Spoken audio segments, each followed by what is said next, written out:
அந்த பிள்ளை கோச்சிட்டு வருது, 15 நாள் இருக்க வைக்குது. இந்த 3 மாசத்துக்குள்ளயும் அந்த பிள்ளை 15 நாள் 10 நாள் 15 நாளைக்கு மேல அப்பா வீட்டுல இருக்கு. அப்பா வீட்டுல இருக்கு, கோயில் கூட்டிட்டு போயிருக்காங்க, ஜோசியம் பார்த்திருக்காங்க.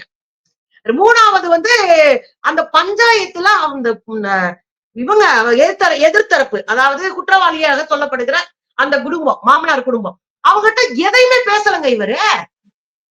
இவர் உட்கார்ந்து பஞ்சாயத்துல என்ன சொல்லியிருக்காரு, பாத்துங்க என் பிள்ளை மேல தப்பு இருந்தா நான் சரி பண்ணிடுவேன், நீங்க பாத்து என் பிள்ளைய இது வாங்க ஒண்ணு என்ன நடந்திருக்குன்னு உடைச்சு பேச வேணாமா? ஒரு பொம்பளை பிள்ளைய கட்டி கொடுத்தவர் என்ன கைய கட்டிட்டு இப்படியே நிக்கணுமா? யார் சொன்னது? அப்ப இதுல என்ன நடந்திருக்கு அப்படின்னா, கௌரவமா திருமணம் பண்ணணும், சாதிக்காரங்கள்ல திருமணம் பண்ணணும், நகைக்கும் திருமணம் பண்ணணும், பங்களாக்கும் திருமணம் பண்ணணும், அப்புறம் காருக்கும் திருமணம் பண்ணணும். ஆனா மனசு நல்லா இருக்கா? மனசு ஒத்து போச்சா? நான் பார்க்க மாட்டேன். ஏன்னா எனக்கு கௌரவம் ரொம்ப முக்கியம். சரி, பிரச்சனை வந்துருச்சு, நீ இவ்வளவும் பண்ணி பிரச்சனை வந்துருச்சு, 2.5 கோடி 3.5 கோடி ரூபாய் நீ செலவழிச்சு கல்யாணத்தை பண்ணி வச்சுட்ட, பிரச்சனை வந்துருச்சு, அந்த பிள்ளை செத்து போச்சு. செத்து போனதுக்கு காரணம் அவங்க அப்பா அம்மா தானே.